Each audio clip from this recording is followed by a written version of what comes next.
Just as a suggestion, Hmm. I think we should talk about video games. Yeah.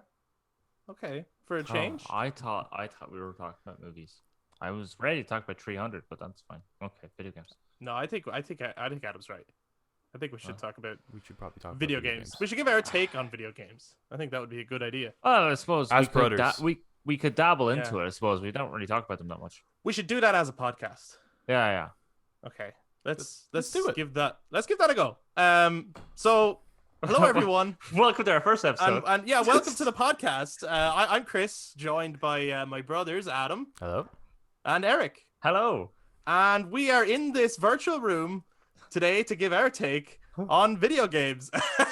In this week's episode, we are actually going to be doing a full discussion on A Plague Tale Innocence, which is a game that we have talked about before. It came up during the 2019 episode way back when we were giving our favorite games of the year, and it has come up recently when we've been replaying it, but we've never gone into like full spoiler detailed discussion on the game itself. So we'll be able to do that for this episode. So that's a spoiler warning. Once the music hits, we are going to be jumping into spoilers on this game. So if you've played the game, welcome to the discussion. If you watched someone stream the game, welcome to the discussion. And if you don't give a shit, you just want to listen to three guys talk about A Plague Tale Innocence, then welcome to the discussion. If you're watching this on YouTube, be sure to jump down into the comments at any point to share your own thoughts. And also, if you enjoyed this, give this video a thumbs up, hit subscribe, and click that notification bell so you know when future content comes out. If you're listening to us on audio platforms, then you can also touch base with us on social media, Facebook, Instagram, and Twitter at The Brothers Take to give your take on A Plague Tale Innocence. But without further ado, let's talk about rats.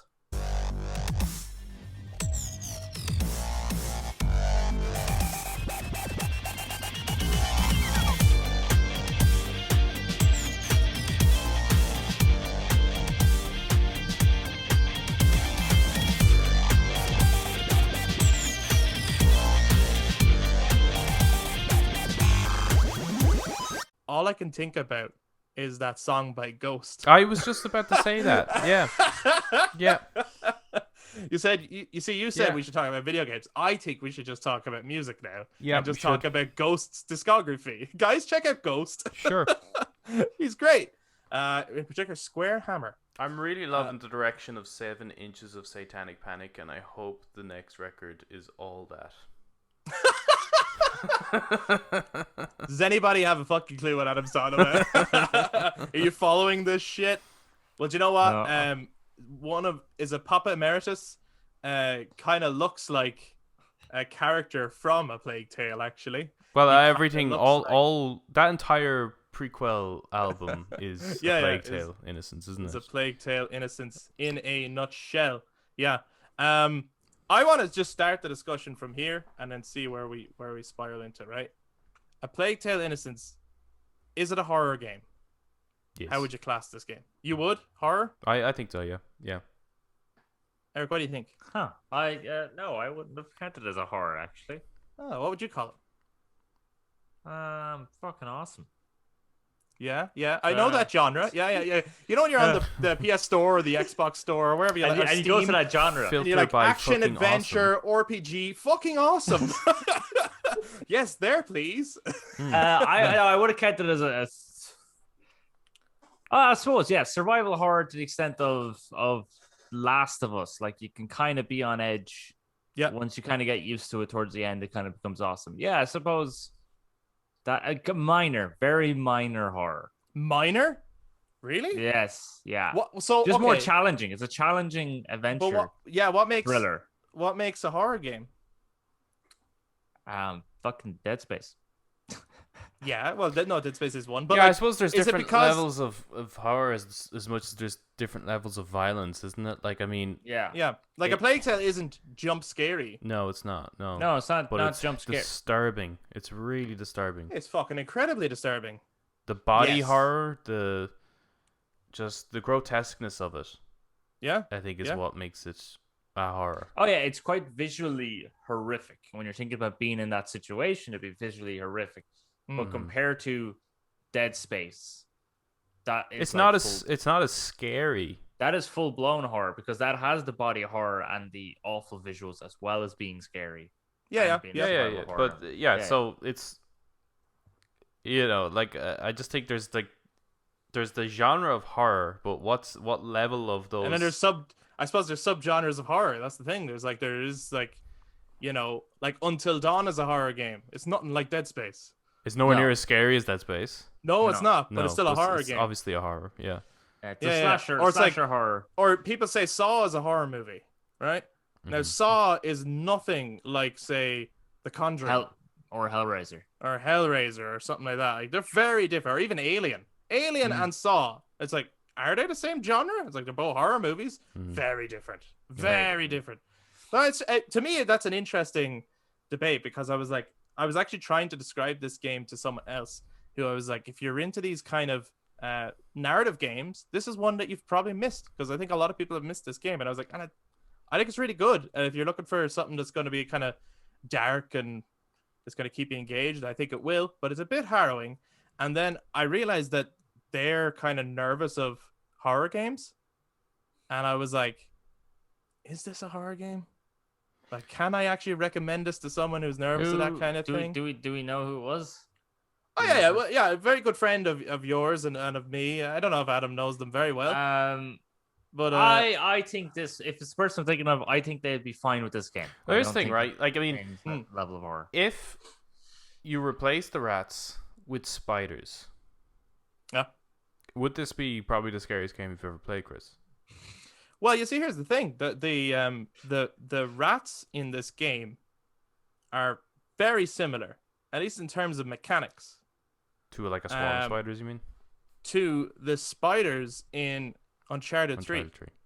They really are. Like, they move like them. Yeah. They obviously react to the light in a similar way. That's how you solve those puzzle mechanics. Mhm. I would say, arguably, they play a much better role in this game than the spiders do in Uncharted 3. They come across as a challenge that's unresolved, and the rats in this are obviously integral to the plot and the setting. Mhm. But they're very similar to that. And the spiders in Uncharted 3, I remember when they first started showing up, I was nervous of them. Because I was like, oh God, where's this going to go? Like it was, I think you're traveling through a cave first and you see the webs, and then a spider ends up on your back and you just take it off or something. And I was like, oh no, there's going to Looks be like he was very calm with that giant spider on his back. Yeah, like, that was big enough. But I thought that those were like babies to what would actually be much bigger spiders. Mm-hmm. Right? I think when they're all together as a swarm, all you can kind of see is like just black. You know, like yeah. well, I would say cloud in of Uncharted darkness, they so- tend to act similar to like the mummies, scarabs, as opposed to spiders. They're not very spider-like. But Yeah, the a lot reason of I them was have, just like, posing that 6 question legs. is that, like, I mean, there's people who are. I'm not afraid of rats, but there's people genuinely terrified of rats, and therefore Yeah. this would probably be a horrific game to try and play, regardless of the other stuff that's in it. But if they're really scared of rats, this is just gonna be like, replace those rats with clowns, and I'm sure there's gonna be loads of people who would be terrified. Dude, Well- I'd be fucking terrified. Yeah, I think Are I'd they be all terrified. like? Is it miniature clowns as well? Like, yeah. that's They're all awful. duck-sized clowns. Yeah, I was Like, about to 'cause say you know that, that- like you know that- 1,000 duck-sized clowns, or yeah, or one clown-sized dog.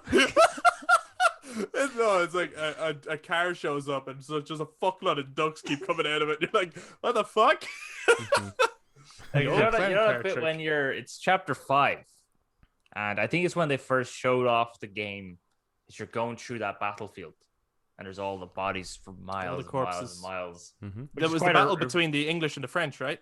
I'm assuming so, and that's Yeah. obviously a horrific sight to see. And I think when we were talking about this earlier in one of the previous episodes, I did mention about how I like the over the top amount of bodies and stuff. Mm-hmm. Like it's an ocean of bodies essentially. Like it's shrouds for, but like, you know, during that moment where there's a horse and it's like all bubbling. Yeah. And it Yeah, and bursts the all rats burst out of it. Like, that's Yeah. scary. Could you imagine that though? And it was all clowns. Yeah, I mean, that would be kind of scary too. Like on a spring, like a Jack in a Box kind of shit. Yeah, that'd be fucking up. Especially if you weren't expecting it. Like, you're just you're playing a Plague Tale. It seems pretty like in its era, and then a clown pops out. You would be like, wait now. No. Where the It's, fuck is it's, this it's, going? it's the 1,000 duck-sized clowns. All burst out of it. Well, you see, for me, I feel like this game, in terms of what you can compare it to, The Last of Us, I think, is the best comparison in terms of a tone of a game and even a style of game. Like, it's kind of a stealth survival game. You know, it's not action heavy, really. And in that sense, it's like, is The Last of Us a horror game? And if The Last of Us is a horror game, then I think this game is too. Simple as. Yeah. Survival horror. Survival horror, yeah, and very much survive. Yeah, like maybe it's like where Resident Evil is a survival horror game that leans more towards horror. Maybe this is a survival horror game that leans more towards survival. Yeah, you know, like if maybe if I don't know if I would a call way of looking at it. Yeah, I don't know if I'd call A Plague Tale a survival horror. Like, Really? you know, technically, you kind of do. Yeah, it's but like resource management, right? not to the same extent though as something like The Last of Us. Only It's a little bit more on rails than that, I think, isn't it? but only because you don't look after your health, right? There's no system where you patch up your health. Yeah, or you no, look you don't. after your health. Yeah. I think that's the kind of ingredient maybe that's missing there, where it's like, it's a one-hit kill situation, but if I make sure that I do the right things in the right sequence, which that's would not make gonna it happen. even more of a survival game, because you know that if you get hit, you're dead. Well, I would just consider that a puzzle game. It's a puzzle more so than a survival. Like, survival is like, I've got... This is so such many a layers debate. here. It's like well, is it like Mario? It's more like Mario than than The Last of Us. Because with it's with not. Survival, That's not true. survival games, you know, generally it's like, okay, I've got resources. I can either... I'm running out of ammo and I'm running out of health. Which one do I want to prioritize? That's your survival. Yeah. And you can go off the beaten path to try and get an extra award or whatever like that. Whereas you don't really have that in this. In this, it's like, do I want to use my resources for like ammunition, or do I want to keep it to upgrade my gear? And there's more of a collection thing there as opposed to survival thing. Because it doesn't matter what you run into, it's a one-hit kill. So you're joking about the Mario thing though, right? Like, it is definitely closer to The Last of Us than it is to Mario. I just mean in terms of a gameplay perspective. No, even in that. No, I would consider it closer to Mario than it would be The Last of Us in terms of gameplay. What fucking no way? Have you been no playing? way, I haven't been going down any pipes or collecting any coins. It's a one-way streak, right? You only go in one direction. Pretty much. There's more or less, sometimes much like in The Last of Us, you go off the beaten path, like down a pipe, to get maybe a special item. Shut the fuck up! No, don't go down a pipe. If you get hit once, that's it. You die. Start again. You collect those guys. mushrooms. Start really big. Start a poll out there. A Plague Tale Innocence. Is it more like Mario or is it more like The Last of Us? That's going to be overwhelmingly one way. Are you kidding me? Well, I suppose the newer Marios are a lot more open world than the old school Mario games. It's fucking not like Mario. There's more in common with The Last of Us and Mario than there is with A Plague Tale and Mario. Sure. Yes. Okay. Because well, I of think if mushrooms. anyone was wondering what type of, because I do think the gameplay is not great for A Plague Tale. So if you're wanting to understand what kind of game it is, what's it called? Hellblade, I think is a great comparison. I've heard people make that one because before. it's again the Hellblade is a game where it's like, you know, the sequel is going to be amazing. The sequel is going to be really fucking good, just like A Plague Tale's sequel is going to be above and beyond what the first one is. The first one is almost like a proof of concept where it's visually striking, the overall tone of the game is great, the performances are great, but that gameplay is just really limited, and it's a puzzle. It's a puzzle game. And it's the same with Hellblade, is that if you get, it's not that you get hit once you die, but it's kind of similar. It is similar that it's more about timing than it is about brute force or strength or anything like that. So I think that's the strongest comparison is Hellblade. Hellblade, yeah. Which is more of a character narrative, right? And I think it's kind of a horror as well, actually. Yeah.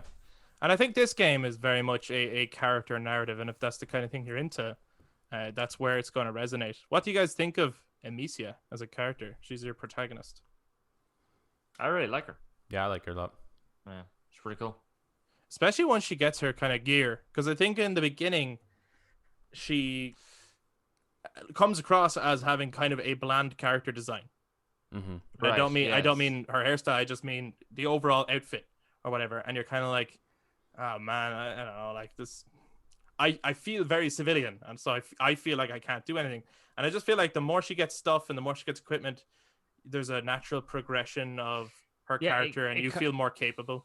See, the story itself, and I think that's why it led to when we talked about it back when we were first doing this, like that were my favorite games. I think I compared it to. No, I just said that I never wanted it to end.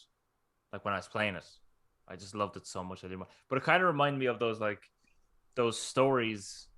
You see your children's books of like, or even children's shows where you have like the kids going on an adventure. You know what I mean? But so like Avatar: The Last Airbender or Papyrus, or there was even one book I think I read at school about these two kids or these couple of kids that left the city of Troy as Troy was being burned. So it kind of really reminded me of that. With the pig.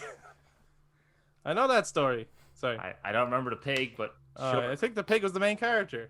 Oh, maybe it's a different book. Maybe I'm thinking of a different book. Sorry. I think you're very much thinking of a different book. But so it kind of reminded me of that the kids leaving and yeah, kind of being very like silly and stupid, but then just watching them grow like was really great. And then again, really them being children really feeds into the over exaggeration of everything as well. Yeah, because from them, like it's from their perspective. Do you think like, that's what it is though, or that? Because I think it's full on a supernatural thing. I don't think it's like no. Yeah. What I mean is like, like I was just playing it before I came on, and you know the bit when you go back to your house, and it's covered in all the stuff, and there's the rats, and they look and they go, oh my god, it's a river of rats. Now you visually see it as a river of rats. Yeah. But it's like that's how they're perceiving it. That's what I mean. Like, do you think it's that way? Do you think that's how they're perceiving it? Well, no, I think it's more, actually I think it's more so of that's how they're describing it to like their children or something. Yeah, that's exactly what Adam's question. asking. That's my question. Do you think like 300, right? Like in 300. Yeah, okay, yeah. So I think it's not actually that amount. I don't think the bodies in the battlefield are that amount. I don't think it's as grotesque as how we are seeing it. Okay, I think then to counter that, my take is that the story, as it's being presented in its own canon, is happening exactly as we're seeing it. Yeah, I think that's how it's. Yeah, I think that's how it's been. I think that is it. I think there is that many bodies. There is that many pigs. There are that many rats. Yeah. I think it's all real in its world, like in its world. I don't think it's sort of like a, because 300 is exactly what you just said. Actually, 300 is you're seeing what the person is telling the story of. Yeah, and everything's exaggerated, and the immortals are monsters, and the wolf was huge, and all this kind of stuff. And the rhino had like spikes come from everywhere. Yeah. In this though, because of the story that they talk about, where the like the Prima Macula and stuff, and they talk about this has happened before. No, I think it's real. I think it's really happening. There's that many rats. They are fucking monsters. They're eating people. It's all. I think I would prefer it if it was how Eric's describing it. I think I would prefer it. I'm kind of like I'm torn with the game in terms of like things I love and dislike about it, but I did find that I'm not that into the supernatural side of it. I was hoping for a very grotesque Middle Ages style game, like doing a survival horror style of tone in that era. I don't think has been done. No, I haven't seen it. It was a good opportunity, I think. So it's just some of the supernatural stuff is where it starts to lose me. Not necessarily in the grotesque side of things, but you get like abilities and powers where it just starts to get a bit okay. Yeah, that gets kind of weird. I must say, on my first playthrough of it, I really wasn't expecting much. I was expecting kind of... I remember even seeing the cover of it for a long time before ever touching the game. And only because there was like raving reviews about it, I was like, what's the fuss about? Like, let me check this out. But I thought it was like an anthology style game, or maybe like a Telltale style thing, or Like A Plague Tale was it Innocence. the dark pictures kind of thing? I was expecting something like that, and it was going to be like a small experience, and that it would be just this tale of these two kids during the play. Exactly what you're saying, like an actual realistic thing. Mhm. And as I was playing the beginning of it, I was like, oh, it'd be kind of cool if there was like a monster or something in this. So as soon as the dog went down Yeah. and the hole was fucked up and weird, I was like, oh shit, there's fucking monsters in this. I was like, oh, I didn't think this was going to be a fantasy at all. Like, I didn't know anything about that. Maybe other people would actually check their trailers and shit, because I didn't even look up that. I just saw the reviews and went, okay, I must check this out. So I didn't know anything about cannibalistic rats or anything like that. And so when it turned out to be the rats, and they were like, let's do this whole thing of like, let's take a moment in history, but put a mythological spin on it. Mm. I'm actually cool with that. I kind of like that stuff. Like, I even like, it's kind of like, you know, when you get superhero stuff and they try and tie it into our real history, like in Watchmen, it's like, oh, who killed JFK? It was actually the comedian. Or say Magneto and X-Men, they often do that kind of stuff. I like that, where it's like they try and tie something that's totally fictional into a real historical thing, Yeah. where you could suspend belief for a second and go, maybe that happened. Like, maybe there's no video cameras of the Black Death. There's only writings about it. Like, maybe the Black Death was cannibalistic rats everywhere. Like, maybe, right? Maybe. Yeah, maybe. It just seems that it's like, on one hand I love it because I like the way you can lead rats, and you know, they can eat people. You can kind of use them to your advantage. I like just the almost Warhammer 40k gothic grotesqueness of the whole thing. But it's just strange to me that period in time was so horrific and gruesome anyway. That it's just, it's almost like, well, it's almost like having Nazi zombies nearly, isn't it? It's like as though the Nazis weren't bad enough. So you have to make them into flesh-eating undead. Yeah. No, I get you. Yeah, I get that too. I do think it's refreshing in a game where the zombies could be swapped out, or sorry, the rats could be swapped out. For the reason I said zombies there was because I was saying the rats could be in this game swapped out for zombies. Yeah, they could. Yeah, like yeah. easily. But it's refreshing to see. It's like it's a similar setting as like a zombie plague apocalypse thing. Yeah. But it's not zombies. It's, you know, and much like we were talking about The Last of Us earlier, where it's like, yes, they're basically zombies, but there's something different to them that gives you a little bit of, it's like, oh, this is a little bit refreshing, because getting kind of sick of zombies. I love zombies, but they were everywhere for a long period of time. They're in everything across movies, TV, and video games. They were all over the place. So to me, it's refreshing to have these rats that behave differently to zombies. And they're impressive too. Like, the tech happening there is really, really, really impressive. Yeah. Having that many models on screen at once and off doing their thing, and you can move them without... I haven't really, even on the older consoles, I haven't experienced much of a performance issue. I don't know if you have. No. So I think that's really, really impressive. I've noticed performance issues with myself in terms of trying to, like, it's like if I miss a shot, it's like, oh, I'm dead now. Yeah, because I missed. There's not enough time to, and that's my biggest complaint about the game, if I must be honest. There isn't much of a let me pick myself back up and try and fix it. Yeah, especially when there's like a boss running at you and you're like especially on your first playthrough and you're only figuring out what the fuck you're supposed to be doing. Yeah. It's there's not a lot of forgiveness there. It's a lot like the sneaking components in like the Order 1886, or even in Uncharted 2 when you're trying to sneak around the museum. It's like once you're spotted, that's it, and you have to start again. And it's like that for the entirety of the game, which it gets annoying. It does make the game a little bit longer in that sense, because you have to maybe do certain sequences a few times.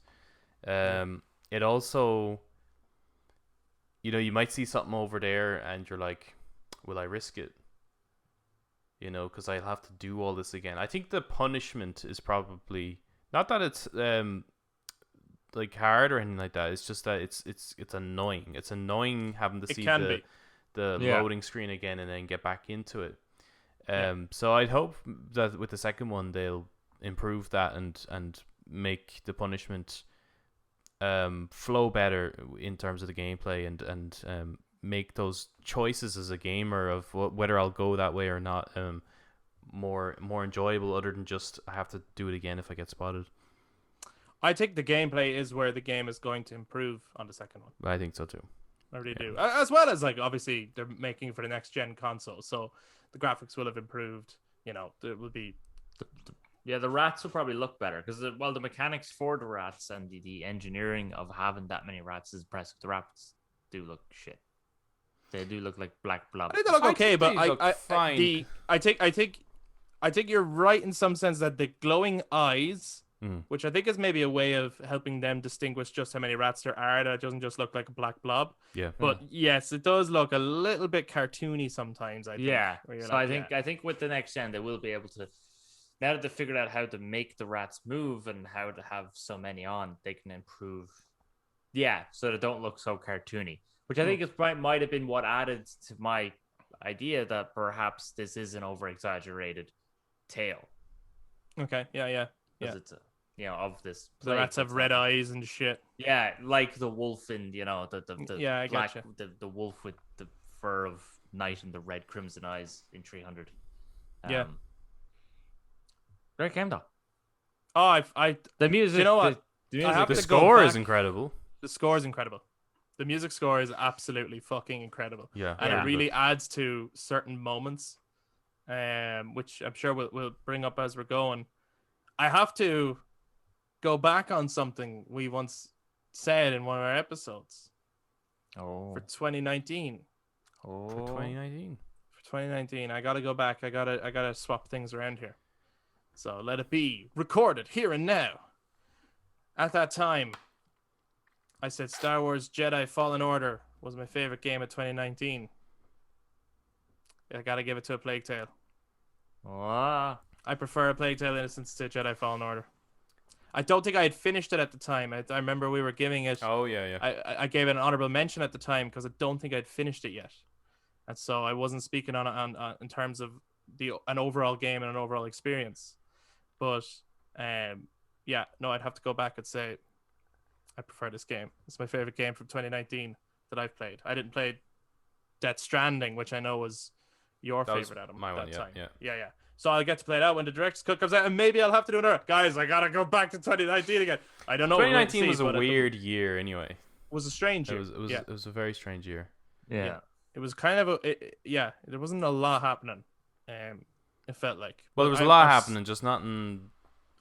Not kinda- right in front of you. Like, this fell on the wayside, and it's Well, it fucking was. great. It was. You know, it got a good few awards and it was well praised and things like that. But it's just that it's kind of hard to compete against something like Jedi Fallen Order when you've got the marketing budget of EA. You know what I mean? Like, Yeah. Well, as well, you've got the name Star Wars. you got Star Wars. You've Was- got these. Was big it actors. Sekiro that came out that year as well? Sekiro got Game of the Year Sekiro that year. got Game of the Year that year. Yeah. So it was also against that. Yeah. Yeah. Oh no, I'm not saying that It's not. Yeah, it should would have got Game of the It Year, would have right? gotten Game of the Year. But It could have. Like, I wouldn't complain if it did. But I'm not saying that it should have. I'm just saying that in terms of, and I know it got lots of awards because that's what brought my attention to it. I'm just saying in the lead up before that, I heard nothing about it. I didn't hear much of an internet buzz around it. I didn't hear anyone talking about it. Nobody I knew had played it. I still bring it up to other people and they're going, What's that? I've never heard of it. It's been out 2 years now and it is well awarded. Anyone who has played it has, more positives to say about it than negatives. And so it is still surprising to me that, like, I would still consider this game has fallen on the wayside. And I think... what do you think of the next gen improvements then? Oh, in the PS5? Yep. Man, I am loving the haptic feedback. Is Yeah. it? Do you find it noticeable? Really noticeable. Are you kidding me? Really fucking noticeable. It's not there all the time, and I think that's a good thing because every time it happens, I'm surprised. and I'm like, oh, this is nice. I mainly noticed that when there are like rats nearby Yeah, scurrying yeah. around and everything. You do feel them But then, yeah. but there was even like, so I was actually testing it earlier today. There's that bit when you're underneath the mountain, which is really fucking cool, with the boat that you have to bring back and forward. Mm-hmm. Yeah. When you're on your way to that Castle Ombre, I think it's called. And I turned the wheel. Or no, sorry, you let go of the wheel, and as the wheel is turning, it'll start bringing the boat over with your allies on it. Mm-hmm. And the haptic feedback was like going as the wheel was turning, right? Yeah. And I walked away from it, and the haptic feedback stopped. And I walked back over to it, and the haptic feedback started going again. And like it got stronger the closer I got to it. And I was like, this is fucking great. Like this is gonna be so cool when there's a game built from the ground up using this stuff. Hopefully. Yeah. Do you know what I mean? Yeah. But you know, if you had it all the time, you'd get used to it. You I would like that if it comes up at moments. yeah. Well, I just but I'm wondering if the like first party studios will actually take advantage of it, like because we saw in Astrobot how it does enhance the gameplay experience like a lot. Mhm. It's not just the texture changes depending on where you are, like so it can be implemented quite well. I do think now maybe it's just that it's difficult, it's new tech, people haven't really figured it out yet. I do think that in A Plague Tale they could have utilized it just a little bit better. I do think it's almost a more sensitive vibration, like a normal DualShock vibration, just more sensitive. It's not quite Haptic feedback. not like to the same level that you would have gotten from. Now maybe we're just spoiled with Astrobot. Maybe we'll never get anything that good. I would say that's more likely. Yeah, which would be unfortunate because that would mean then it's just gonna go as it's a gimmick then, and it's not actually being implemented. I mean, probably. Yeah, which is but, like, unfortunate. Yeah, Astro's Playroom was like, check out everything, dial to a fucking 11. You know what I mean? Like, I want everything on 11 all the time though. I know, but Yeah. maybe that's not doable over, in some cases a 30-hour, 40-hour game. Like maybe that's just not, maybe that's not practical. Maybe that's not doable. We'll know with but Ghost maybe- of Tsushima. I think Ghost of Tsushima will give us a good idea. I think the director's cut of Ghost of Tsushima is going to use it quite well. Yeah. But I have to say, like, personally, I'm impressed. Look, I haven't played every PS5 game out. I haven't played Ratchet and Clank, for example, which I've heard great things about in terms of it using the PS5's features. But of the games that I've played since Astro's Playroom, this is the best use of haptic feedback I've seen. Okay. Personally. Yeah. I think it's great. I think it's really good. The rats make me unsettled when they're around, way more so than they did previous without this, because there's actually little, like, tiny micro vibrations as if there's like hundreds of rats around you, and I'm like, and then in those moments when you're running and the adaptive triggers are kind of going against you, and there's a sense of like a heartbeat as well as you're running, and you're like, now I feel this is way more intense than it used to be, and it still has the music and the intensity that it used to have, but now it's like the controller is working against me as I'm trying to fucking run for my life. I think it's fucking great. So I would say, like, now the PS5 version of this game is the definitive way to play this game. I think it's fucking amazing. I don't know what it's like on Xbox Series X. Well, obviously I don't know what that. It's the same essentially. It's just obviously it wouldn't have the haptic feedback stuff. I know. I think there's like an unlocked frame rate setting on the Xbox that just improves the frame rate just a little bit, but not a whole lot. I still don't understand why the two consoles can't play the thing at 4K. That really confuses me. Okay. Just it being a last gen game, and considering how much more powerful the current gen consoles are, I'm wondering, is it a tech thing? Like, is it that is it a game engine thing, or are the consoles just incapable of playing at 4K? It's just because I did notice that it's still, the game is a bit blurred. It's not as crisp as I think it could be. What it should be even. Yeah. Right. Yeah. And I'm really I'd be interested to see with Requiem if if there are those visual improvements, Yeah. or are is 4K 60 just not possible with these consoles? Maybe not. Well, yeah, I suppose time will tell. We Yeah. will see. What do you guys think of Hugo?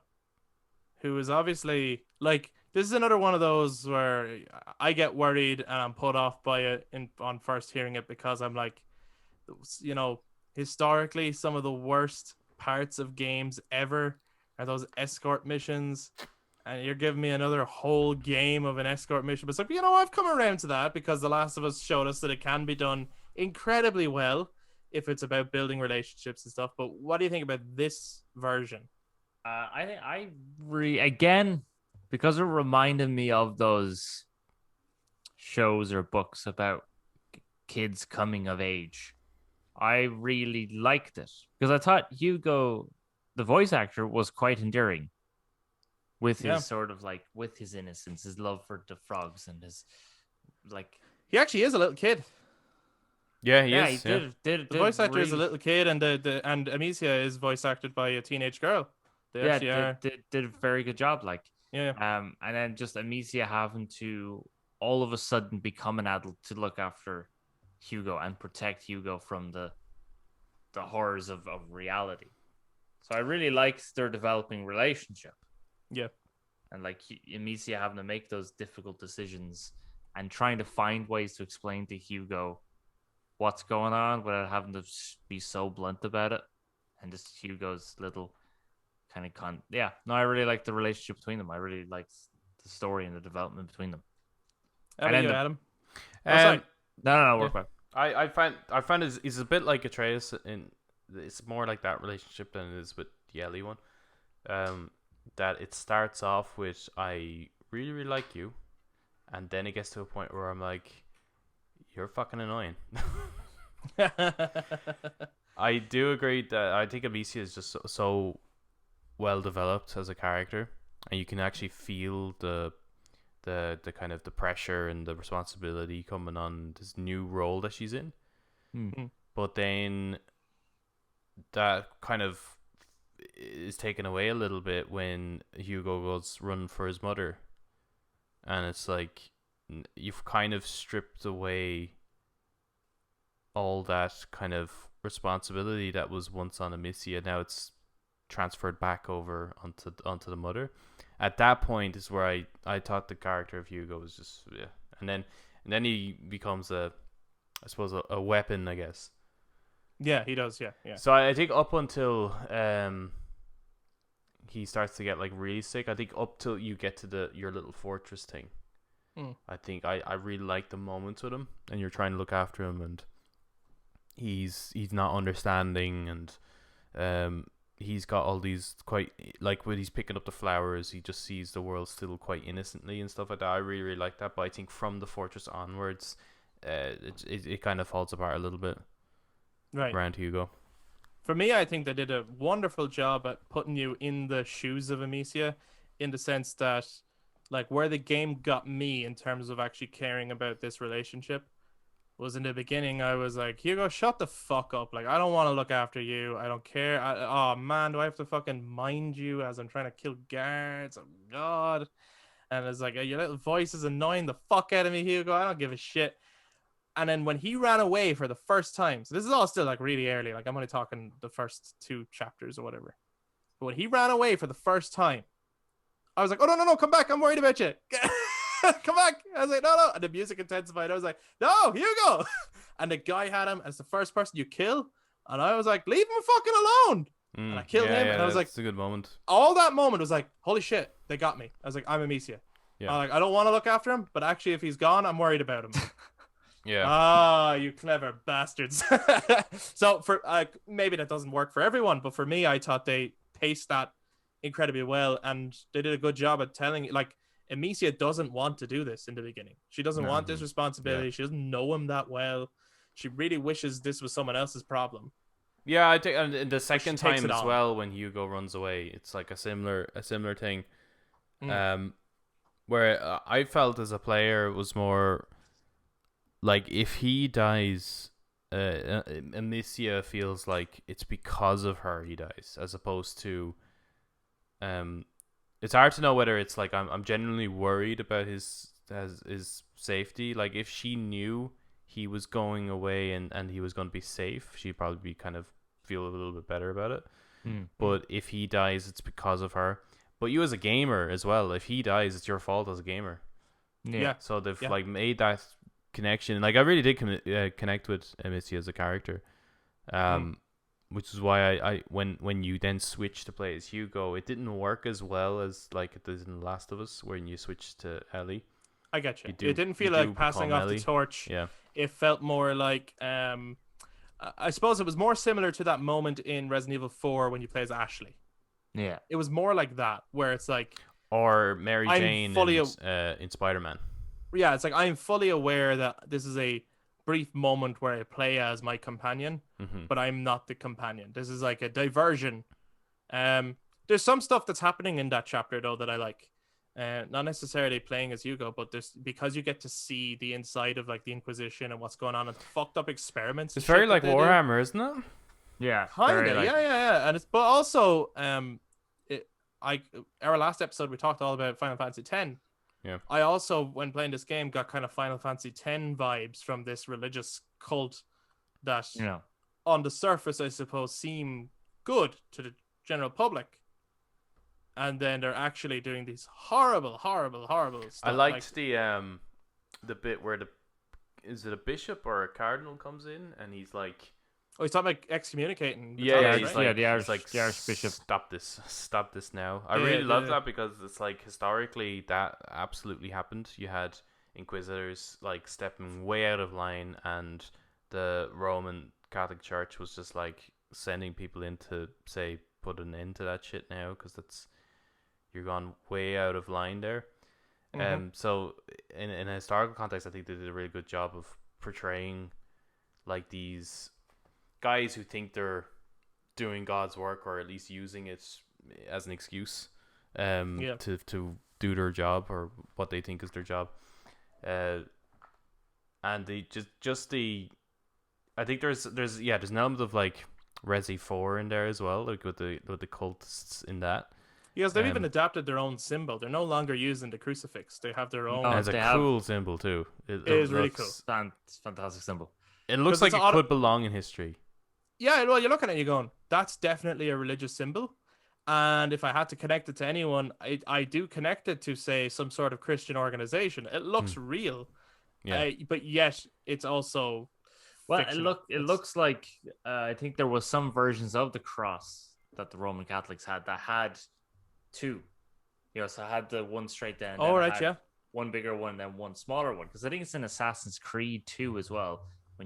Or was it Assassin's Creed Brotherhood? One of the two anyway, where the Pope in it has his staff thing and it has the two kind of bars going through it, symbolize the cross thing. Yeah. So the Inquisition symbol is like that, but it also looks like an eye for Inquisition. But it also looks like a needle because then they use loads of needles and shit. Really clever. It's a cool symbol, and just there's just cool shit going on with the Inquisition that from the start of the game I would have never expected was going to be happening.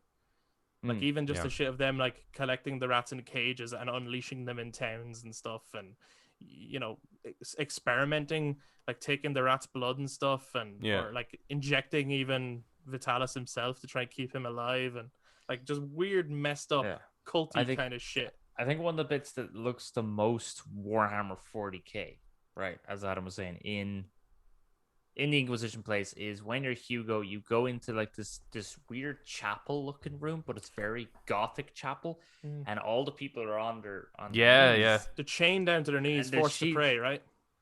Forced in that praying sort of position, but their wrists are cut and all the blood is going down to the rats underneath them. Rats, yeah.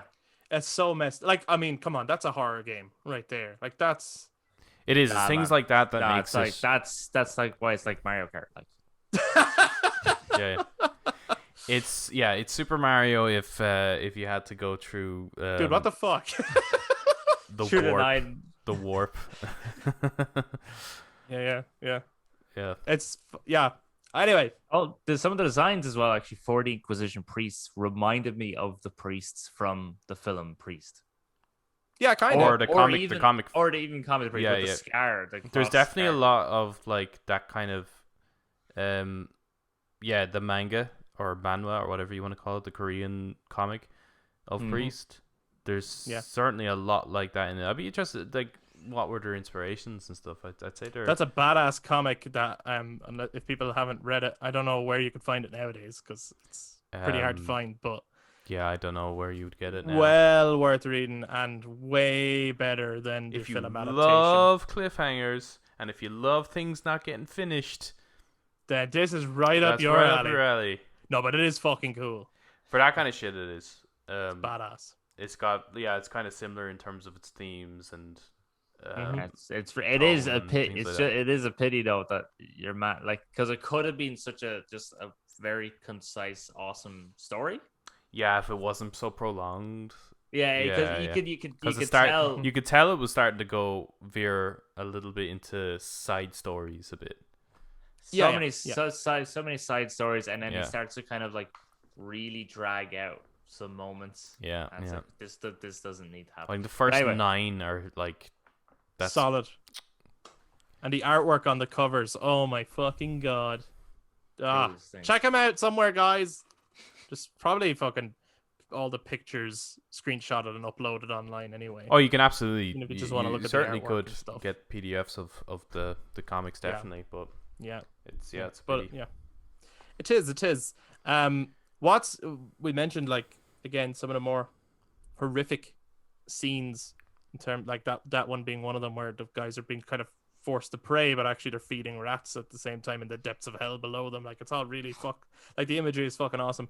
What's like the most horrible sequence in the entire game, do you think, in your own opinion? I think it's probably it's one of the moments where you're going into the rat's lairs, essentially, where you can see carcasses. It's almost like Alien. It's like the carcasses are up and they're part of the wall.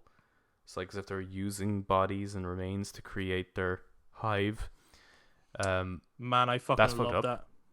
Yeah, that's pretty fucked up. I love that. Yeah, and it looks a bit like the Upside Down in Stranger Things, with like kind of black vines and shit everywhere. Yeah. Like, but it looks, it's like you're like, I don't want to go through there. I think one of them says, it's burning my throat. The smell is burning my throat. Yeah. And as soon as they said that, connected with the imagery, I was like, I actually like can almost imagine just how revolting that all is. It's a bit like War of the Worlds, a bit, isn't it? The kind of. Yeah. They fertilize the land with the remains of the bodies.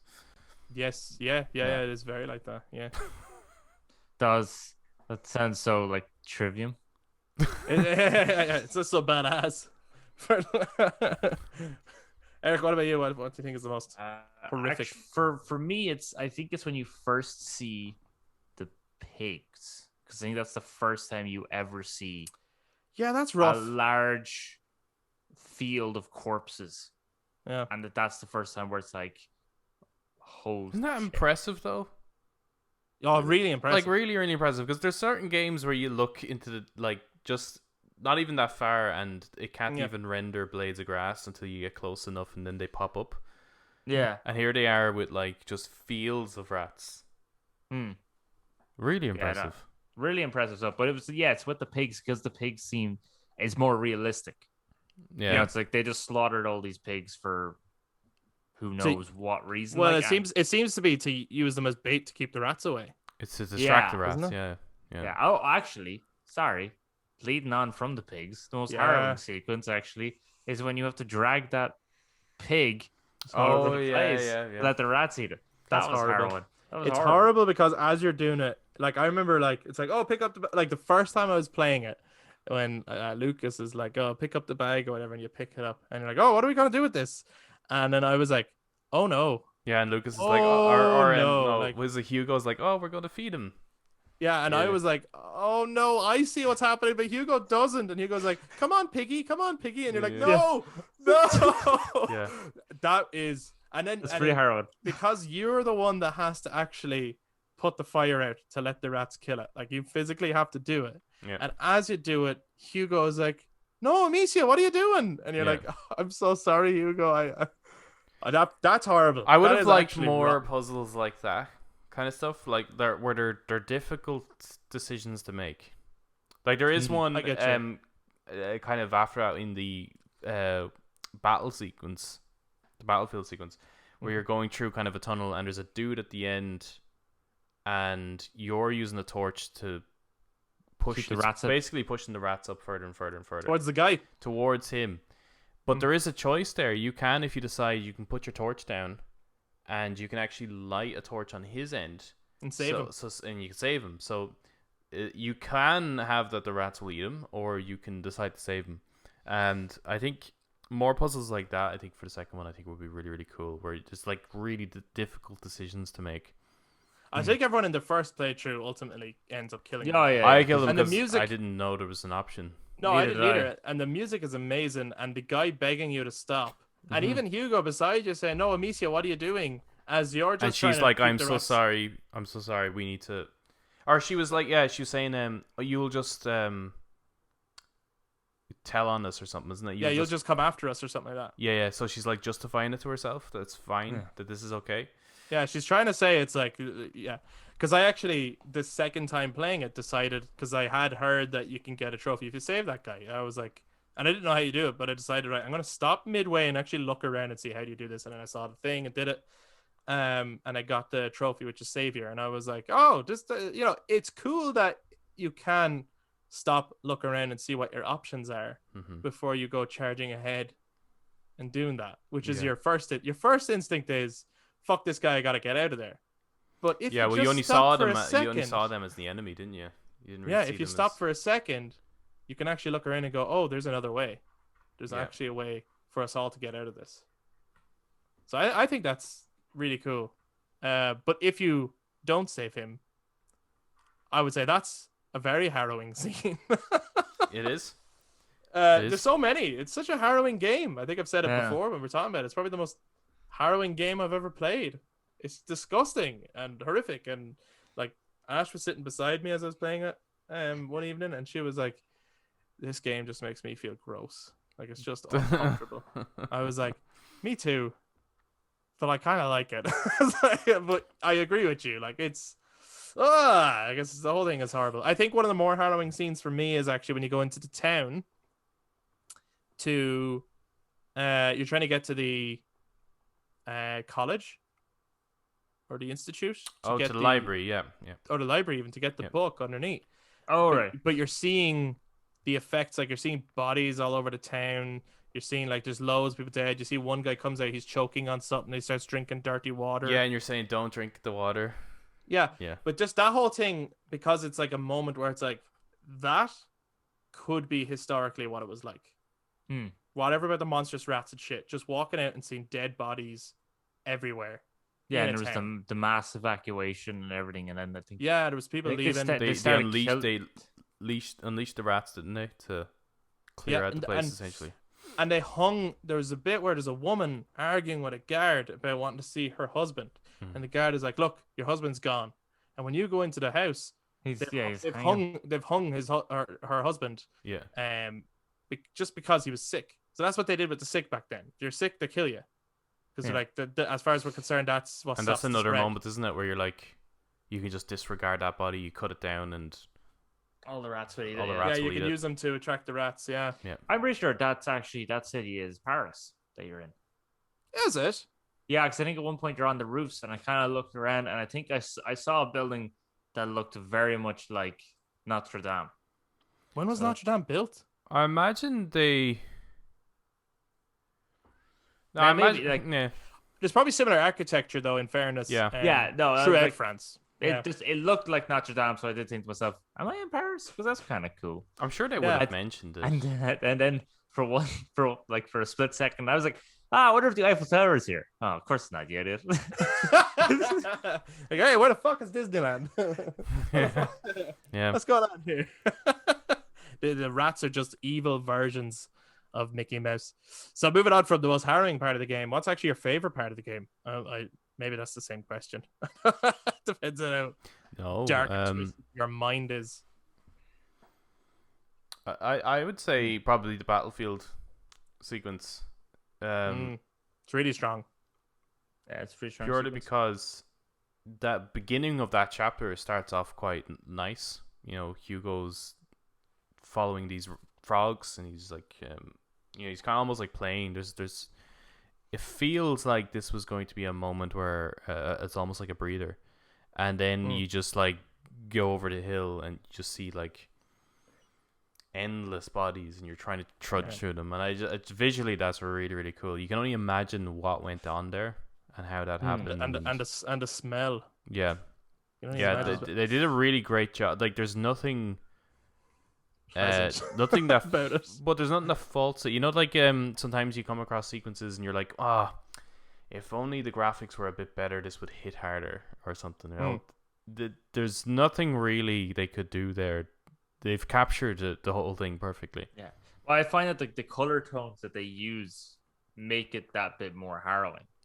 Yeah, the there's bodies almost look like they're that covered in mud or something. Yeah, and he's not quite sure, like, is that fog or is it just smoke from the aftermath? Like, there's a thickness in the air, and They yeah, said it's really the good. developers said they were very much in terms of artwork for the game and just the general look of it. And I think there are points where and I think this is where I was saying like I'm blown away by the graphics, but I think it's really there are moments where you stop and go, that looks stunning, or harrowing, or whatever it is.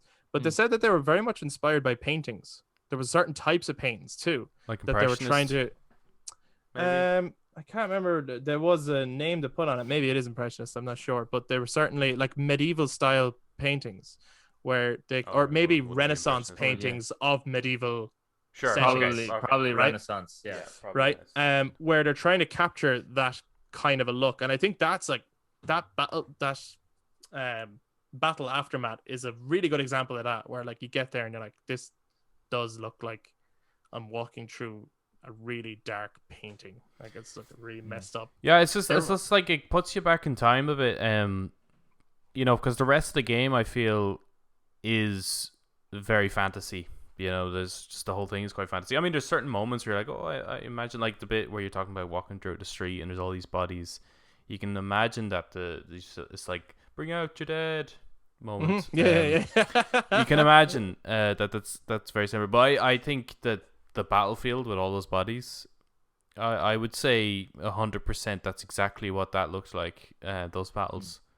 Yeah, I was gonna say, because I know, like Eric, you were saying earlier on that it looks kind of over exaggerated, right? Which it could be, like, and that's a decent take. I actually think that's not.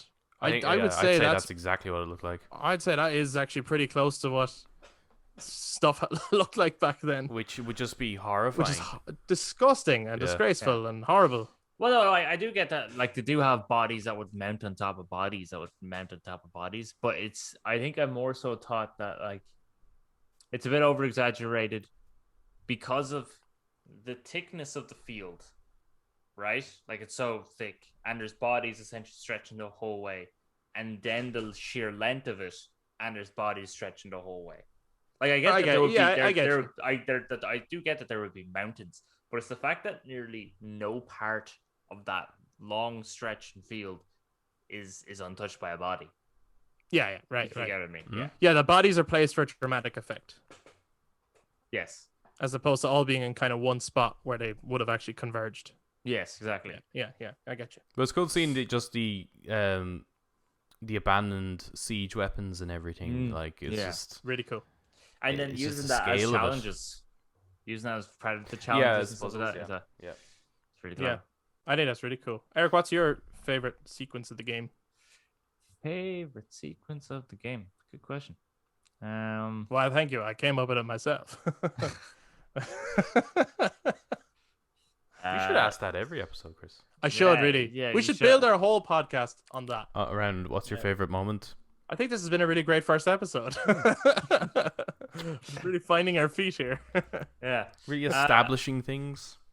Yeah, I think so. Yeah. I don't know, because I love the whole. You should thing say so that every much episode, more. Eric. Yeah. That should be like your thing. Yeah. Oh, don't ask me that. You should have like a catchphrase. Yeah, no, do stop passing me that though. Yeah, have we mentioned Skyrim yet? We should do that every episode. Yeah, we should do that every episode. It's Skyrim. This game has fantasy, but it's not quite Skyrim fantasy. No, that's not quite. You know what Skyrim needed? It needed battle sequences more like Plague Tale, in which when they say that there's an army, there's an actual army. Yeah, not a couple of dudes. Yeah, not a couple of dudes. I mean, that sequence is very good. The moment Adam was talking about with all the bodies. It can be that one, by the way. It's okay. If that's your favorite, that's your favorite. I'm looking for honesty. But I like so many of the scenes for so many different reasons. Because the scene, chapter 2 with the strangers, what's called Brilliant. Strangers, Brilliant. is a brilliant sequence because it furthers the development of Amicia becoming the very ruthless badass that she is by the end of it. Mm-hmm. And then even like, yeah, just fucking. Oh, have any of you come across a bit? Actually, maybe it is chapter 2.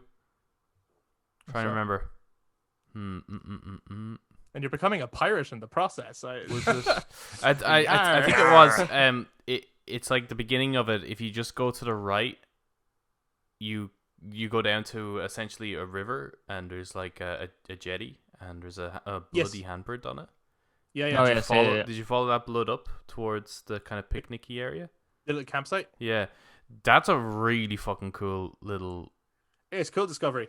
Because it's like that's storytelling through the design. Visuals, yeah. Because like this again is why I'm like, this game is way more like The Last of Us than any other game like this. No, I tell you, do you not remember when you were playing Super Mario 3D? Yeah, and Super Mario, you follow the trails of blood. Yeah. And you find Yoshi. There you go. And you go, fuck Yoshi. I mean, loads of games do that, but it's just that because there's just not many moments in the game that does that. That's like a very isolated moment that has this little, I wonder what happened to this dude. Like, it's just, it almost as if he was there and then he just started coughing blood and maybe went down towards the water. And you could see that Hugo's like, oh, look at the bubbles.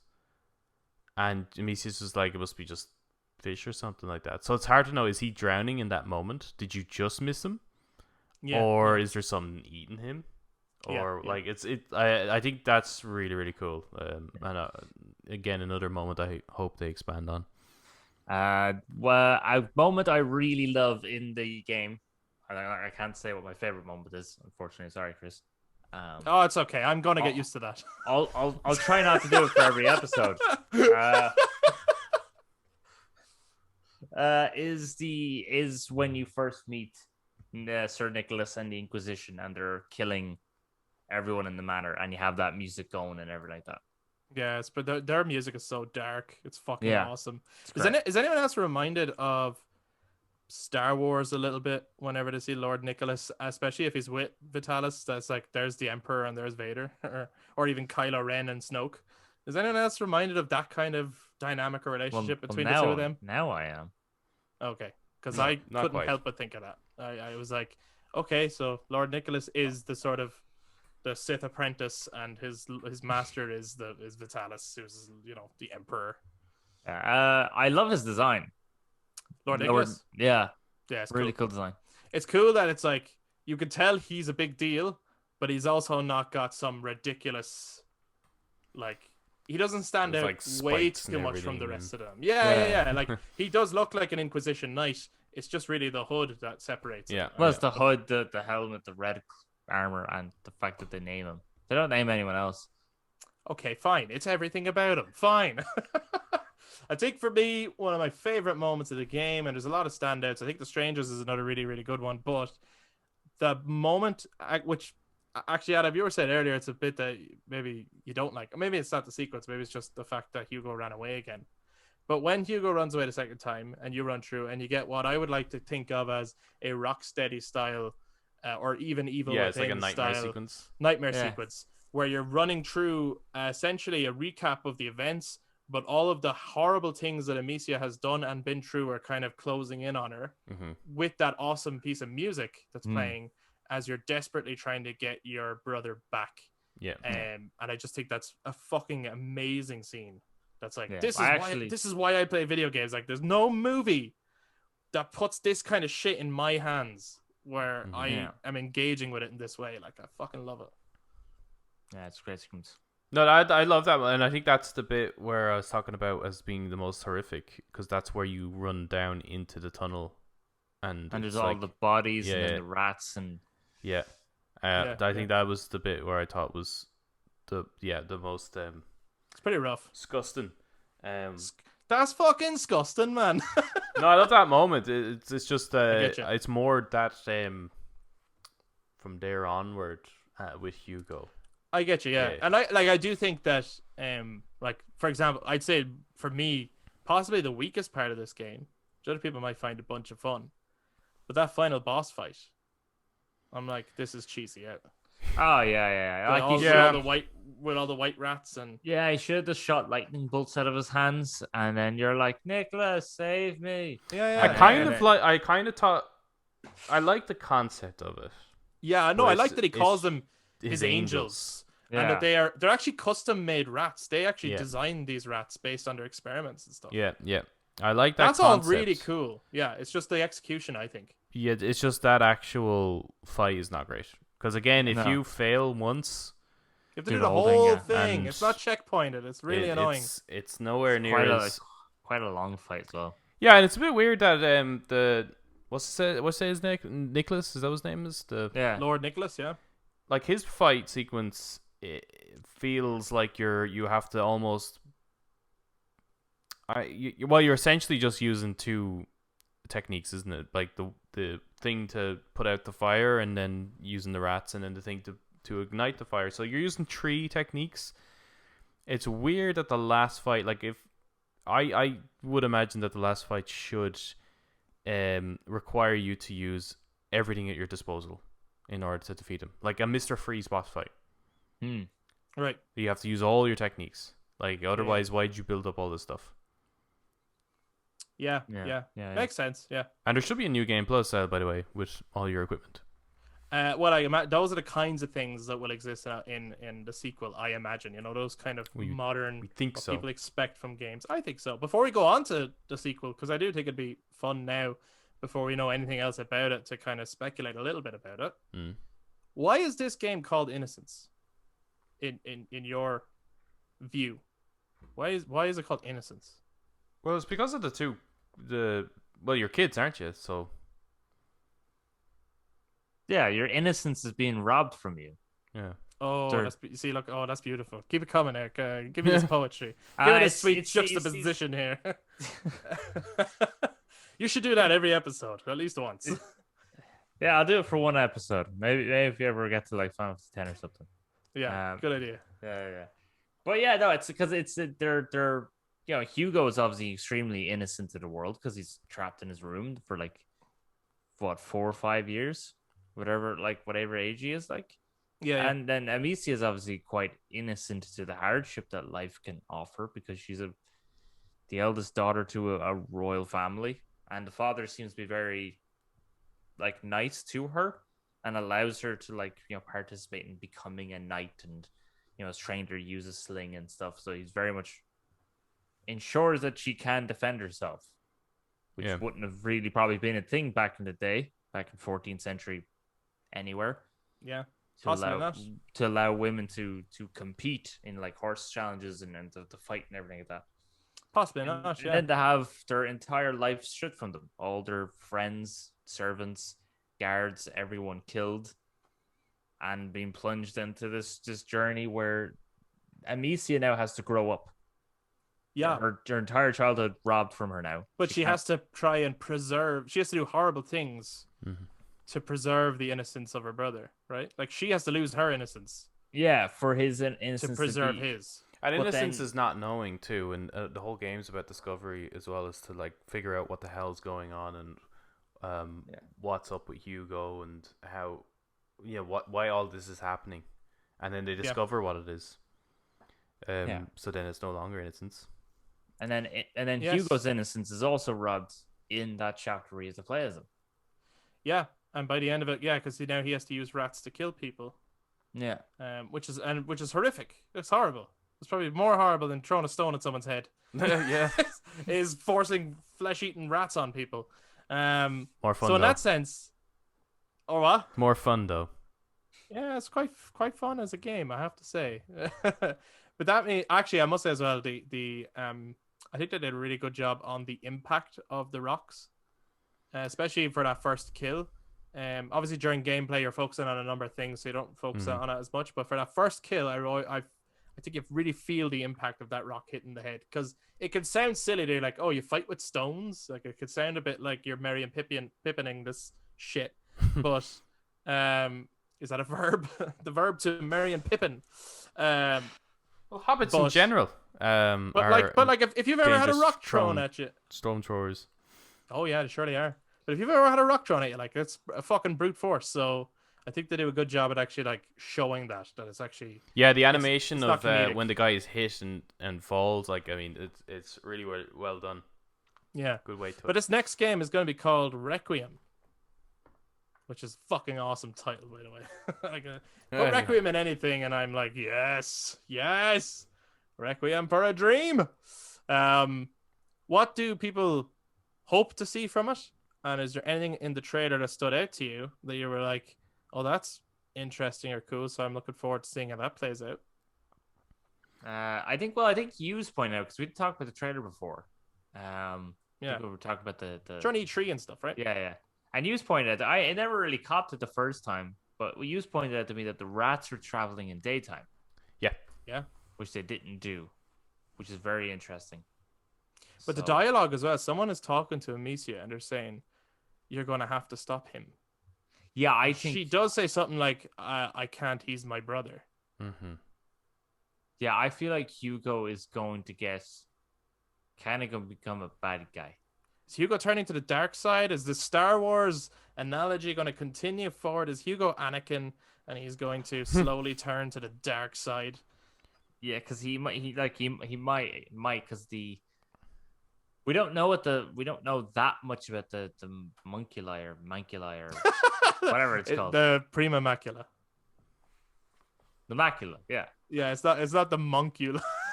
I just got the monkey eye. That one is where you control monkeys. That's a totally different region. Yeah. That's a different region. That's the Indian variant. Yeah. That's a totally different thing. Yeah. So it seems like, because we don't know much about it. We don't know what it does. We just know that it is connected to rats, or at least a plague of some kind that usually wipes out a lot of people. Yeah, because they connect it to, isn't there, like, you get to that point where there's like hieroglyphics and stuff, or images of the last time that someone had the Prima Macula, which is one of their ancestors. Mm-hmm. Yeah, and that time Rome. the plague was carried in crows. Oh, was it? Yeah, I believe so. And that was a real plague as well. That's another, they connected this game with like another real plague that happened centuries previous to the Black Death. It's just not, it wasn't as big as a Black Death or as well documented, but it was another real plague, and I believe that time it was carried through birds. Yeah, so it seems to like do that. So therefore, I think maybe Hugo will just begin to listen to the what's it called again? Macula. The Macula, right? Think of Dracula, but Macula. Oh, cheers, man. Okay. Oh, so I think like because Hugo can hear a voice with the Macula in his head. Mm. So is that going to like tempt him? Is it going to corrupt him more? Is he going to like spread it more and more and more and more, and that's what's going to lead you to have to stop him? Yeah. Or is he just going to be a walking contagion and he can't help it? Yeah, I feel like there's going to be elements of maybe the two of those things, where he in his heart has good intentions, but there is even a point in this first game where he's no longer acting as himself. You know, he's holding Lord Nicholas's hand and he's actually sending the rats towards Amicia. And she kind of has, like, he's saying stuff that is genuine feelings that he has about, like, you lied to me about Mother. Mm-hmm. But she does shake him out of it as well. I have a feeling those kind of outbursts are going to happen more and more, where it just overtakes him. And I thought that was to do with the fact that he was with for like 3 months, for like 3 weeks or something, or whatever it was. He would have been brainwashed, wouldn't he? It was, yeah. But I think they were just influencing him more so to give in to to his condition. Whereas he had been taught his whole life by his mother to like, no, you need to concentrate, focus, don't listen to that voice. You know what I mean? Originally. So, well, I'm wondering if there's another, like, are there other Inquisitors searching for something similar? Maybe one that was able to perfect it more so than what the other guy did. But at the end of the day, are they linked to Hugo, that in order to end them, does Hugo need to perish in order to end this whole thing. It Or would almost seem that way, wouldn't it? if maybe something's going to happen to the mother, which draws a divide between the two kids. I feel like that's very possible. I also feel like inevitably the way the arc is going to go is there's going to be two options, right? But it's linked to Hugo essentially, and that's find a cure for Hugo, which will also make the whole thing go away, or kill him. I think it'll come down to those options. And I think it's going to be very much that she's like, I can't kill him, so I got to look for a cure. And maybe they'll play with this whole thing. It's like, you know, how many people are you going to let die, and how many people are you going to let suffer? In pursuit of a cure you don't even know exists. Maybe I think it'd also be pretty cool if they played on the idea that if you cure him, you stop it now, but the bloodline will continue, which means later on down the line, the macula it comes will back. But if you kill him, you'll end the macula, and that's it, and it will never come back. Well, So provided play on it's that, not that's pretty sick. Yeah. in the provided it's not passed through Amicia as well. Like, That's the thing. It's of like, course, yeah, she doesn't have to have children, but does it? Yeah, but does it exist dormant in Amicia's blood, or does it skip some people? either way, I think even if you don't have it, signs of it doesn't mean that it's not within your DNA. Man, how sick would it be if? Because I feel like once you start a second one, there's going to be a trilogy. Right? Yeah. What if like this game ends with Hugo's death, and you are wondering like, what the fuck could they possibly do next? And they skip forward in time, and Amicia does have a family, but now it's like her child or something has signs of it or something. I don't know. And she's constantly haunted by the ghost of Hugo, a bit like Joker with Batman. Yes, yeah. No, that kind of shit. That would be. I mean, that would be cool. She does That'd have be a great way crossbow of on her back, though, continue doesn't that. she, in that trailer? I was about to bring that up. I'm excited. God. I'm excited gameplay wise as to what that could be, because I think the combat could drastically improve. Yeah, I'm hoping that. Well, so you're saying she has a crossbow. I'm hoping that she has like a melee weapon as well. I hope so Even too. if Yeah. I would even if it's just like a dagger or something like that. It would make I think- absolutely no sense for her not to. Yeah, I think that's well needed. I think that's like well needed. Especially, and as well, it looks like they're going to be living that kind of outlaw life. You know, they're on the run, they're fugitives. She learned a lot from Melee and some of the other companions that she met. It would make sense to me that maybe along the way, I think it would be cool this time around that you pick up, or you can have like a skill tree, and you can unlock some of the skills that previously you needed your companions for. Oh yeah. Right? Like your mother could be teaching you alchemy. So now you can do those mixes yourself when you get to a certain point. You could have learned lock picking and stuff like that from Melee. So now you can actually unlock doors yourself. But only if you've gone and, done up your character or unlocked that thing. And it might give you then a reason when you do New Game Plus with your new skills. And when you're playing the game again, there's areas that you couldn't open earlier, but now you can because you've gone back with the skills you've unlocked. Or you have a party and you get to choose who to bring with you. And That'd be cool. You have Mass Effect style. It gives you an opportunity, like you could kind of go back to that area because it's like, oh, there's actually something I needed to unlock, but I didn't have whatever her name is with you.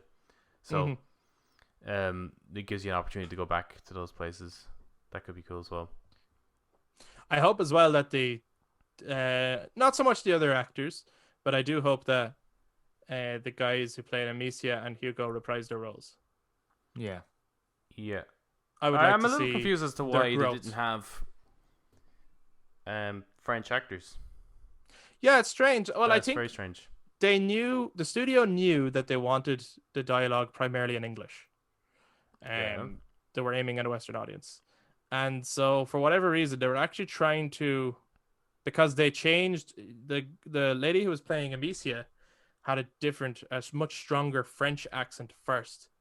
And they told her to kind of tone that down because they wanted it to come off as a hybrid between the English and French language. That's For whatever really reason, weird. I don't know if to them that made it seem like it's like, no, this is just the way these people talk and you're hearing it in English, versus because the French wouldn't what's the word I'm looking for? They wouldn't pronounce certain words the way we would. Mm-hmm. Like there's English words they wouldn't pronounce it that way, or there's certain things that they wouldn't say. and then vice versa. If you're speaking French, for example, and you have an English accent, like you're gonna have to put on a French accent, or you I don't think sound she like did you're a speaking good. French. I thought she did a really great job, but I just Yeah. felt everyone else didn't.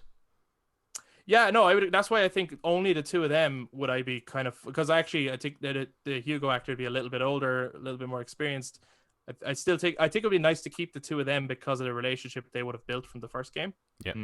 And the familiarity of the two of them. But the rest of them, like if they come back, great. But I also don't mind if they do some recastings here and there. Like Melee, for example, was a character that voice didn't really work for me. I always thought she sounded a bit strange, or I like always she was thought she trying not to kinda- laugh while she's recording or something. She almost sounded like I almost thought that it was the same actor as Amicia. Yes, their But- voices are very similar. Only, she's talking like really close to the microphone and shouting into it. There was almost something like she's like over projecting or something. And like maybe it is because I don't know who It does- isn't. It actually is a completely different actor, but Oh, it is a different. Okay, but they do sound very similar. yeah, they do. Yeah, I imagine Lucas is going to be back as well in the sequel. Oh yeah, you gotta have Lucas. You gotta have Lucas, everyone's favorite. Lucas is the best. Yeah, Adam Yeah. laughs I like was actually when I was just before, preparing for this episode, because I think we were initially planning to have this episode earlier, were, at yeah. some point. But so in order to prepare for it, I noticed A Plague Tale Innocence on the Switch.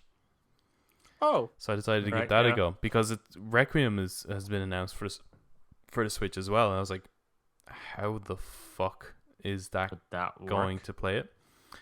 So it turns out that A Plague Tale Innocence on the Switch is a cloud version, and this was actually only released maybe a few weeks ago. So this is actually quite okay. a recent enough release. It's a cloud version, so you don't install anything; you just stream it to your Switch. Yeah, obviously that kind of defeats the purpose of having a portable console because it means you need a internet connection to be able to play the game. But my experience of streaming games, I've tried xCloud on my phone, I've tried xCloud on my tablet, I've remote played before. Not great. I don't know if have any of you tried it? I haven't. No, I haven't remote tried play it. even. I've tried remote play, and even I didn't find that. Like I was doing it just to try it, and very quickly I was like, "Fuck this! I'm playing on the console." Yeah. It's not great. It's like No, the it's first not. few seconds is like, oh, okay, and then you try to You're do more impressed that you're like, "I can't believe that's on my phone right now." yeah, and then you try to do anything in it and it fucks up. The Plague Tale Innocence, it's a demo I tried. I didn't try the full game, obviously. I'm not going to buy the thing, but the demo brings you up to where you are Amicia going back to her kind of home, Wow, right? So weird place for the demo to be. it starts at the beginning of the game and it goes through the whole hit. Oh, sorry, I had you totally wrong. I thought you were saying it was that chapter. You're saying it's from the start all the way up to that chapter. From the No. no, it's not chapter. No, So it's from the start of the game all the way to Leo dying to getting home. yeah, to get That home. bit. Yeah. Oh, but that's not a very good representation of the game. I think it is actually because especially the aiming, right? Yeah, you're trying to yeah. aim and hit the apples because that's as much as it's going to be, and yeah, I suppose maybe the rats would affect performance, but I thought there's enough happening. I think within Sure. those that opening sequence to kind of get a sense of it was flawless. Wow. I couldn't believe it. I thought the Switch had really poor Wi-Fi chip in it, and the fucking thing ran. I was like, I could be sitting right next to my modem with my fucking phone or tablet trying to do xCloud, and it doesn't really run. So whoever they partnered with to get it running, wow, really, really impressed with the technology, whatever they're doing there. And it doesn't it looks okay. I haven't tried it TV mode. Yeah. That's the only thing. I didn't give that a go, but handheld, and I wasn't even near my modem. I was in a completely different room. In fact, there was one bar in the signal, and it was Fucking hell. it didn't like lag or anything, nothing. That's pretty I impressive. couldn't believe it that it worked so well. And there's a It's few nuts. games that that's how they're running on the Switch is through streaming. Yeah, I've heard that, and I was always a bit and skeptical about it, but that they sounds don't- really they interesting. They don't seem to. I've seen Control, that doesn't work well.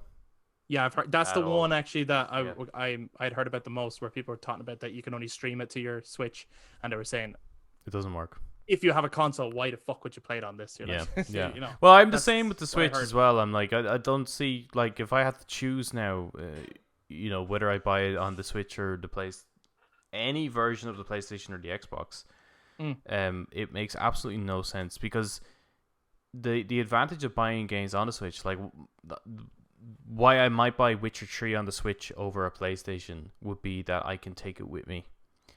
But in this case, you can't do that. You can't do that. Yeah, take that a makes Plague sense. Tale with you. So it's like, what's the fucking point of it? But I was impressed, and I think Requiem is probably going to run on the Switch. Pretty well. which is Awesome. weird.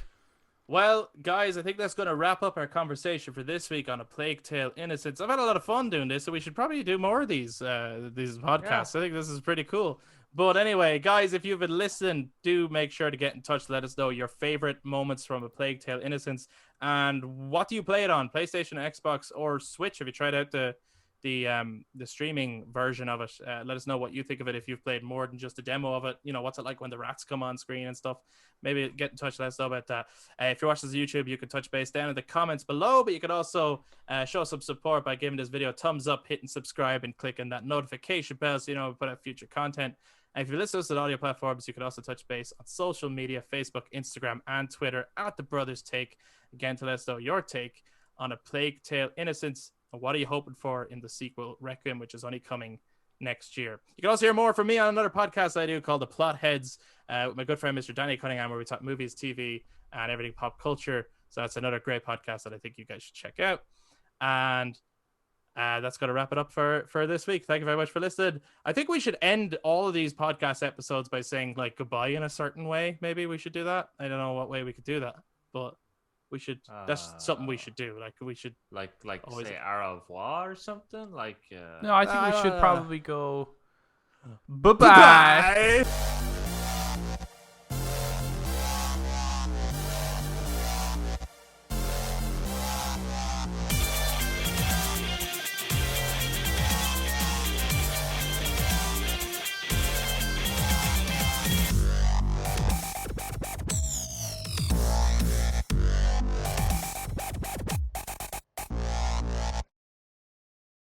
that was too well timed, and I actually missed out on it. You Because that's how fucking asshole. Yeah, I thought we were spitballing. So I'll just say bye bye now. Bye bye.